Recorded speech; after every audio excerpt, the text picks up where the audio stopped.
chavala me había gustado mucho escribir, también me gustaba dibujar, me gustaba el arte, me gustaba la psicología. Y entonces pues yo pensé que algo que unía un poco todo eso era la comunicación audiovisual. Y eso fue lo que estudié comunicación aquí en Málaga, pues tampoco podía irme fuera a estudiar fuera. Y allí, haciendo cortos, fue cuando yo vi que lo que más me gustaba era escribir, así que poco a poco a partir de ahí me fui especializando. Fui profesora de cursos de FPO, de FP, de la Junta de Andalucía, y con ello hice un montón de cortos, todos como muy divertidos y un poco gamberros. Y después mi primer trabajo así con un poco más de peso y ya más profesional fue 321 días en Michigan, que fue la primera película de un amigo, también cortometrajista de Málaga, que es Enrique García, que ahora ya es largometrajista, pero la primera la hicimos juntos, ese fue mi primer trabajo. Y hice un par de películas más con él, de menor presupuesto, también con Enrique, y lo primero después que hice fue en televisión Centro Médico, que eso sí que me marcó como un antes y un después en cuanto a profesionalización de mi trabajo, ¿no? Donde ya pude trabajar bien, de escribir guiones y solo de eso. Y después hice Alegría, una película de Violeta Salama, que ya tenía más presupuesto, contó con las ayudas del Estado, con Movistar, con Televisión Española, entonces ya estaba como mucho más armada y fue una peli muy bonita de hacer además. Y después de esa hice con Juana Macías, dirigida con ella y coescrita con ella también, Las chicas de la estación, que de hecho se estrenó este invierno pasado y está ahora en plataformas que se puede ver. Es una película basada inspirada en un hecho real, en el contexto de los centros de menores. Una película dura, pero a la vez como muy luminosa y con un elenco de actrices increíble. Yo creo que nada más que por verlas a ellas y por la banda sonora, que es bestial, merece la pena. Y eso ha sido un paso importante, pues una peli pues muy bien trabajada, tardamos mucho en escribir el guión y ahí fue como un trabajo súper bonito. Y en tele, la verdad, me ha ido muy bien, he tenido mucha suerte porque también yo me he unido ahí como con la llegada de las plataformas y la proliferación de producción nacional. Entonces ahí sí que he ido como con trabajos cada vez con más envergadura. Entonces ahí empecé en Centro Médico, que era una serie diaria, y después de ahí hice Malaca, que ya era una serie semanal, ¿no? Que se hizo aquí en Málaga con unos creadores malagueños, que fue un trabajo súper chulo también. De ahí pasé al Ministerio del Tiempo, que ya era una serie que conocía a todo el mundo, ¿no? Era como la más valorada en IMDb, y fue con un trabajo con Javier Olivares. Javi ya me volvió a llamar para el siguiente trabajo, que fue ENA, que está a la espera de estreno en Televisión Española. Hice un primer trabajo con DLO Producciones y con ellos ya he hecho 4 series. También pues muy tochas, la verdad. Hice Ni una más, que funcionó como un tiro en Netflix, fue súper bien. Casi más que El jardinero, que es la última que he hecho con ellos, también de DLO. La caza, que también es una serie que tiene 4 temporadas, en la 4ª he estado yo, también con ellos.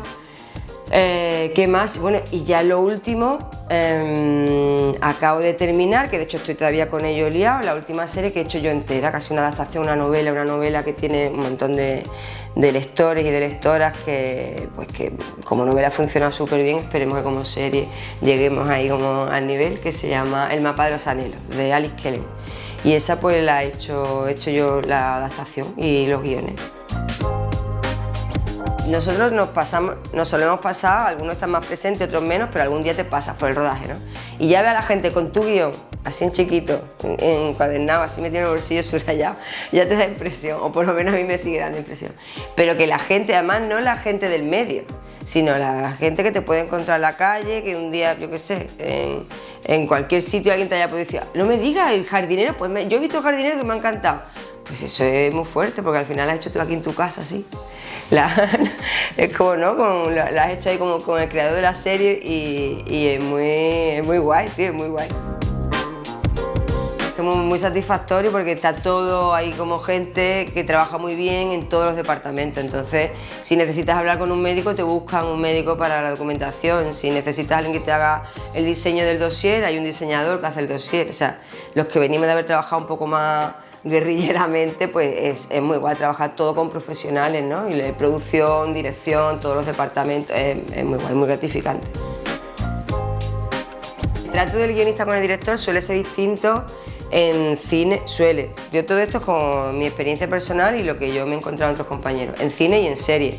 En serie el trato suele ser como más tangencial porque entran ya con los guiones escritos y normalmente ya el guionista en las fases de preproducción pura y dura se queda un poco más fuera, Y en cine, yo es que en mi caso, en todos los casos he coescrito con la directora, con el director, entonces el trato ha sido muy directo y hemos trabajado mucho en el guión juntos. Y en serie, yo como vengo de ahí también valoro, agradezco y creo que se beneficia mucho la producción cuando el director participa, no necesariamente como co-guionista, pero sí que te ayuda un poco en la escritura del guión, que supervisa, que te da idea y que tú diseñas con él cómo se va a llevar eso a la pantalla, ¿sabes? Popularmente yo creo que la gente no sabe exactamente qué hace el guionista, yo creo que para ellos el guión es diálogo, a lo mejor, ¿no? Es como lo que dicen los actores, lo ha escrito alguien, pero no es solo lo que dicen los actores, es todo lo que pasa en la película, ¿no? O en la serie. Entonces yo creo que la gente no lo sabe bien. Después, claro, si nunca se dice, nunca se mencionan los nombres de los guionistas, nunca se dice un guionista, pues nadie va a echarle el cuenta a un guionista. ¿Sabes? Que aquí hay actores que han escrito en Hollywood, pero también tenemos guionistas que han escrito en Hollywood y nadie los conoce, porque al final nadie le da peso a eso, ¿no? Y después a nivel profesional, pues todo el mundo sabe lo que hace un guionista, todo el mundo lo valora y te llaman y cuentan contigo, pero creo que a la hora de la verdad tendrían que echarle como más cuenta en el sentido de respetar lo que está escrito, de que se participara más en todos los estadios, porque creo que es un beneficio para todos, como en montaje o en ensayo, en cosas así. Y después, por supuesto, la parte de comunicación de la peli. Por ejemplo, en las ruedas de prensa, que siempre se suele preguntar sobre personajes o sobre documentación, pues lo suyo es que esté un guionista y no suelen estar, es raro que esté. Yo diría que primero hay como dos opciones, la que todo el mundo imagina es el guionista que escribe lo que le apetece y como lo que le inspira, ¿no? Es como pues, los alumnos que suelen apuntarse a guión o que quieren aprender, piensan en eso, en escribir su historia. Ahí puedes empezar de cualquier manera, pues por algo que te haya pasado, algo que quieras contar, una noticia que hayas visto, una línea argumental, ahí hay como 1000 opciones, ¿no? A partir de ahí pues trazarías como... Yo intento pensar siempre, esa es mi... Bueno, yo me he dado cuenta que es un poco como yo lo hago y pienso siempre como en los personajes y la trama a la vez. Pienso como en una trama que me ayude a contar cómo son los personajes. No pienso en los personajes por separado y después pienso en la trama, independientemente del orden, sino que lo intento pensar a la vez. Y a partir de ahí pues me voy haciendo como estructura, pero dramática, como con diseño de personaje. Me hago posible el principio, el medio, el final, aquí pasa esto, aquí pasa lo otro. Es un poco igual si es un largo o si es una serie, solo que la serie es más complicada estructuralmente pues porque tienes que pensar como muchos tramos, ¿no? Y la otra opción, que es en la que trabajamos la mayoría de los guionistas, es pues cuando alguien te da un encargo, te dice qué es lo que tienes que escribir. Ya puede ser la adaptación de un libro en donde ya hay una historia y unos personajes o una idea, ¿no? Una idea de un género, una propuesta que tenga la cadena o que tenga otro guionista que es el coordinador o el creador de la serie y entonces hablando contigo diseñáis esto. Ahí sí que suele haber varios guionistas, normalmente en televisión hay varios guionistas, en largometraje es muy habitual trabajar con el director, pero en televisión sí solemos ser varios y nos reunimos, hacemos todo esto que te digo de POSIT y ya después cada uno se va a su casa y escribe. Bueno, en la adaptación es un poco equívoca porque se parece mucho menos de lo que parece. O sea, una adaptación, pasar una cosa escrita, literaria, a algo audiovisual, cambia mucho. En realidad lo único que tiene es como un argumento, lo único que tienen en común y lo cierto es que los argumentos no son lo que hacen lo más importante, o como yo lo entiendo, tanto de una película como de una serie, ¿no? La parte como argumental, la parte narrativa. Hay un montón de elementos, bueno, todo el resto de elementos del lenguaje son totalmente diferentes, porque en una novela nada más que tenemos palabras y en lo otro las palabras es casi lo último que tenemos, entonces es muy distinto el proceso. Sí que arrancas como con una estructura, ya tienes como esa estructura que te digo. En cuanto a diferencia entre peli y serie, pues la peli se piensa mucho más como un todo, o sea, es mucho más fácil, entre comillas, entenderla como un todo, como que te hable de algo, ¿no? Esto de que tú ves, más allá del argumento, como por encima del argumento está esto de que cuando tú ves algo y tú dices, ¿qué me estás contando, no? ¿Esto a qué viene? O sea, son como la diferencia entre cosas que pasan, una detrás de la otra, y lo otro es que sea una historia, ¿no? Entonces en la peli hay como una historia como más sólida, con más peso y con más principio y fin, y en la serie también debe haberlo, y lo hay, pero tienes muchas más tramas argumentales que entrecruzar y es como mucho más complejo enarbolar todo eso. es verdad que como espectador, que yo también soy espectadora, totalmente está muy saturado. Tu sensación es que no sabes bien qué ver, ¿no? Entonces, o lo que yo creo que hace la mayoría de la gente, opta por tener una plataforma que a veces la va cambiando y lo que le ofrece la plataforma es lo que va viendo. Pero lo cierto es que lo bueno o lo que te puede llegar a cada uno está muy repartido por plataformas. Entonces, para mí, o sea, yo creo que el tiempo que le dedicamos a la ficción es importante, es como el que le dedica a la música. Y creo que desarrollar un criterio propio para elegir qué ver es una cosa que nos vendría muy bien a todos, ¿no? O sea, que si te ha gustado una serie de un director o de un creador, pues veas lo siguiente de ese creador, no lo que te pongo en la plataforma. Al final creo que nos tenemos que acostumbrar, bueno, el que quiera, ¿no? Pero el que quiera que ese tiempo esté bien empleado, pues sí, tiene que hacer como un esfuerzo en desarrollar un criterio un poquito más elaborado. Si no, es verdad que es como pum, pum, pum, pum, pues como bombardeo, no es como la ropa, ¿no? Dios mío, cuánta ropa hay, tío, cuántas cosas.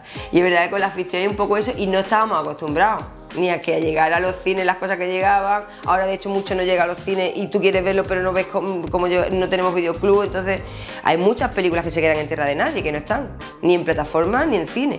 Entonces es como un poco aprender a consumir de una manera como más acorde contigo. Las historias se pueden recontar de muchas maneras, no se trata de lo que pase, sino de cómo lo cuentas y de qué estás contando a raíz de lo que pase. O sea, no se ve igual una historia si la ves en los 60, si la ves ahora, o si la ves con Trump en el gobierno o cuando estaba Obama. O sea, todo eso cambia y te hace que las cosas se cuenten de otra manera. Nosotros somos diferentes, la sociedad es diferente. O sea, todo eso cambia el emisor, cambia el receptor, cambia el formato, cambia la fórmula, cambia el lenguaje. O sea, todo eso es inabarcable e inagotable. Lo que pasa es que cuando hay mucho más de todo y cuando hay esa sensación de saturación te parece que todos están como empobreciendo, ¿no?